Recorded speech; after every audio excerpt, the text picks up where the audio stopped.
अस्सलाम वालेकुम dear students, उम्मीद करता हूँ सब लोग खराफिज से होंगे। आज जो है हम फर्स्ट ईयर कंप्यूटर साइंस का चैप्टर नंबर 2 का थर्ड टॉपिक जो है वो डिस्कस करने वाले हैं, जो कि बहुत इंपॉर्टेंट टॉपिक है और हर प्रोग्रामिंग लैंग्वेज के फंडामेंटल्स के अंदर ये टॉपिक शामिल रहता है।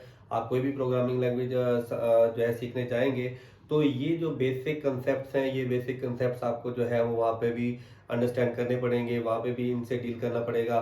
तो आज जो जैसा कि आपको नजर आ रहा है कि आज जो है हम टॉपिक डिस्कस करने वाले हैं वेरिएबल्स को। अब वेरिएबल दो वर्ड्स का कॉम्बिनेशन है। वेरी का मतलब क्या होता है? चेंज, और एबल का मतलब काबिल। जो ऐसी वैल्यू जो चेंज हो सके उनको वेरिएबल्स बोला जाता है। Basically these are the named memory locations used to store data during the program execution.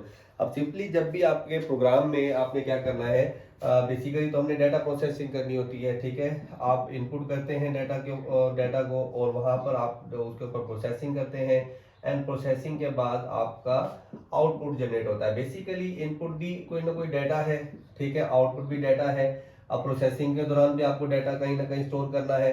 तो बेसिकली जो स्टोर करने के लिए आप कंटेनर यूज करते हैं उन कंटेनर्स को क्या बोला जाता है? वेरिएबल बोला जाता है। और कंप्यूटर प्रोग्राम के अंदर कंटेनर्स को मतलब हम यूज करते हैं वेरिएबल्स को अपने डाटा को स्टोर करने के लिए, इनपुट डाटा को या आउटपुट डाटा को, या ड्यूरिंग एग्जीक्यूशन हम कुछ टेम्परेरी वेरिएबल्स भी बनाते हैं जो कि डाटा को जो है एग्जीक्यूशन टाइम में स्टोर करने के लिए यूज किए जाते हैं।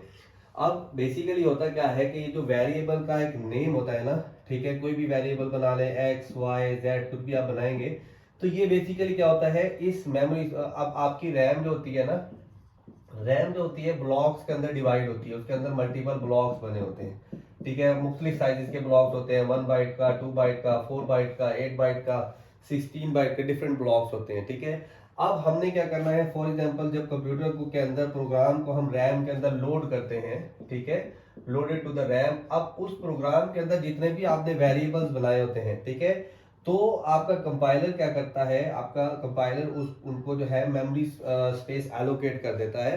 तो ऑपरेटिंग सिस्टम आपको बताता है कौन कौन सी स्पेस फ्री है। ठीक है, तो आप उन स्पेसिफिक वेरिएबल्स को स्पेसिफिक ब्लॉक क्या कर देते हैं, असाइन कर देते हैं।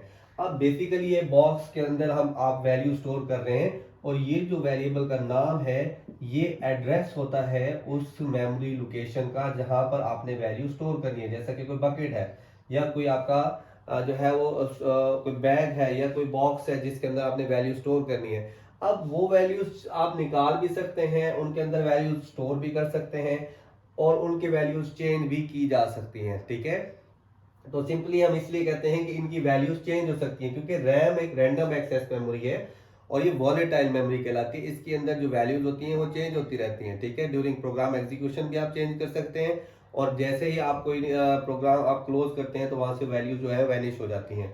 अब सिंपली वेरिएबल्स का समझ आ गया कि ये क्या होती है। रैम के अंदर ये जो ब्लॉक्स बने होते हैं, इन ब्लॉक्स को बेसिकली जो है वो एक नाम असाइन कर दिया जाता है। जब भी आपका प्रोग्राम रैम के अंदर लोड होता है, उस प्रोग्राम के अंदर जितने भी वेरिएबल्स होंगे उनको एक स्पेस एलोकेट हो जाएगी और वो वेरिएबल का जो नाम होगा वो उस स्पेसिफिक लोकेशन का एड्रेस होता है। ठीक है, तो जब भी सीपीयू ने कोई वैल्यू एक्सेस करनी है तो वो वेरिएबल को एक स्पेसिफिक जो है वो कोड असाइन हो जाता है। बेसिकली जो ये उसका बेस लोकेशन होती है। ठीक है, तो जब सीपीयू इस वेरिएबल की बेस लोकेशन को देखता है और उस बेस लोकेशन पर जाकर उस वैल्यू को एक्सेस कर देता है। तो इस तरह से पीछे जो है वो सीपीयू इन वेरिएबल्स की वैल्यूज को एक्सेस कर रहा होता है। ठीक है, अब वेरिएबल्स के नाम देने के लिए भी हर प्रोग्रामिंग लैंग्वेज के अंदर कुछ रूल्स होते हैं। ज्यादातर जो रूल्स हैं वो कॉमन होते हैं। ठीक है, अब ये सी लैंग्वेज हमने पढ़ी जो है वो पिछले साल 10th के अंदर थी और सेकेंड ईयर के अंदर भी सी लैंग्वेज के अंदर भी यही है, सी प्लस प्लस के अंदर भी सेम इस तरह के रूल्स हैं। तो ये कॉमन रूल्स होते हैं। जब भी आप कोई वेरिएबल डिफाइन करते हैं तो डेफिनेशन डिफाइन करने के लिए मतलब वेरिएबल के नाम देने के लिए भी स्पेसिफिक रूल्स को फॉलो करना पड़ता है। आप ऐसे ही कोई नाम नहीं दे सकते और उसके लिए एक प्रॉपर आपको जो है वो रूल्स को फॉलो करना पड़ेगा। अगर आप रूल्स को फॉलो नहीं करेंगे तो देन आपके पास एक एरर जनरेट हो जाता है जिसको हम सिंटैक्स एरर बोलते हैं। Syntax basically rules and regulations होती हैं किसी भी प्रोग्रामिंग लैंग्वेज के अंदर। तो पहला रूल क्या है कि variable name can consist of alphabets जो कि ए टू जेड भी हो सकते हैं और स्मॉल केस में भी हो सकते हैं और अपर केस में भी हो सकते हैं और उसमें डिजिट्स भी हो सकते हैं, कोई भी नंबर हो सकता है या अंडरस्कोर हो सकता है। लेकिन एक चीज का ख्याल रखना है कि ये जो पाइथन है ये केस सेंसिटिव लैंग्वेज है। केस सेंसिटिव लैंग्वेज होने का क्या मतलब है कि जो वेरिएबल आपने अपर केस में लिखा है उसको आप लोअर केस में एक्सेस नहीं कर सकते, ठीक है। तो जो वेरिएबल एक्स कैपिटल में होगा उसको कैपिटल में ही आप एक्सेस करेंगे, लोअर केस में आप एक्सेस नहीं कर सकते। ये दोनों एड्रेस कभी भी इक्वल नहीं होंगे, पाइथन दोनों को डिफरेंशिएट करता है, ठीक है। दूसरे नंबर पर स्पेशल कैरेक्टर जो होते हैं, जैसे एट द रेट है, हैश का सिंबल है, डॉलर साइन है, फॉरवर्ड स्लैश, बैक स्लैश, इनको आप वेरिएबल के नाम के तौर पर के अंदर भी यूज नहीं कर सकते और वेरिएबल के नाम के तौर पर भी यूज नहीं कर सकते। स्पेशल कैरेक्टर में जस्ट अंडरस्कोर ही आप यूज कर सकते हैं, ठीक है। और चौथे नंबर पर वेरिएबल्स का नाम अगर दो नंबर पे दो डिजिट्स पे कंसिस्ट है, मतलब दो वर्ड्स पे कंसिस्ट करता है, तो उनमें ब्लैंक स्पेसेस आप नहीं दे सकते, ठीक है। जैसे एक वेरिएबल हम बनाते हैं टोटल मार्क्स का, ठीक है। अब ये अगर आप इनमें स्पेस दे देंगे, ठीक है, तो ये एक इनवैलिड नेम होगा, ठीक है। तो उसको वैलिड कैसे किया जा सकता है, उसके लिए आप दरमियान में अंडरस्कोर यूज कर लें। एक तो ये तरीकाकार है। दूसरा एक तरीकाकार होता है कि आप उन दोनों को आपस में जोड़ लें, ठीक है। कैमल तरीकाकार होता है जिसमें पहले जो वर्ड होता है उसका भी कैपिटल कर दें, दूसरा जो वर्ड होता है उसका भी फर्स्ट कैरेक्टर जो है वो कैपिटल कर दें। तो इस तरह से जोड़ के भी आप लिख सकते हैं, ठीक है। आप इस तरीके से भी लिख सकते हैं, तो जैसा आपको इजी लगता है, लेकिन ब्लैंक स्पेस आपने दरमियान में नहीं देनी, वो इनवैलिड हो जाएगा। आगे है जी हमारे पास रिजर्व वर्ड्स। पिछले लेक्चर में हमने रिजर्व वर्ड्स पढ़ा था। तो रिजर्व वर्ड्स क्या होते हैं, वो वर्ड्स जो किसी भी लैंग्वेज का पार्ट होते हैं और उनका मीनिंग लैंग्वेज के अंदर पहले से डिफाइंड होता है, वो पर्पज आप चेंज नहीं कर सकते। जैसे उर्दू, इंग्लिश, हर लैंग्वेज के अंदर वर्ड्स होते हैं ना, उनसे मिलकर आप सेंटेंस बनाते हैं। तो बेसिकली जब आप पाइथन या कोई और लैंग्वेज यूज कर रहे होते हैं तो वहां पर सेंटेंस बनाने के लिए आपको रिजर्व वर्ड्स का जरूरत पड़ती है, ठीक है। तो वहां पर जो स्टेटमेंट्स आप बनाते हैं, स्टेटमेंट्स बेसिकली रिजर्व वर्ड से मिलकर बनती है, और हर रिजर्व वर्ड का अपना एक पर्पज होता है, अपना मीनिंग होता है। आप उन रिजर्व वर्ड्स को वेरिएबल के नेम के तौर पर यूज नहीं कर सकते, और अगर आप करेंगे तो देन आपको जो है वो सिंटैक्स एरर जनरेट हो जाएगा। कंपाइलर या इंटरप्रेटर आपके प्रोग्राम को इंटरप्रेट ही नहीं करेगा, वहीं पर ही वो उसको जो है वो स्टॉप कर देगा। और आगे है हमारे पास, it must be start with alphabet और अंडरस्कोर। आपका वेरिएबल जो है का जो नेम है वो नंबर से आप स्टार्ट नहीं कर सकते, ठीक है। 9 मार्क्स या कुछ भी आप जो है वेरिएबल जो आपका नंबर से स्टार्ट होगा वो इनवैलिड होगा। या तो आप उसको अल्फाबेट से, जैसे ये टी से स्टार्ट किया हुआ है, या फिर उससे पहले आप एड अंडरस्कोर भी लगा सकते हैं।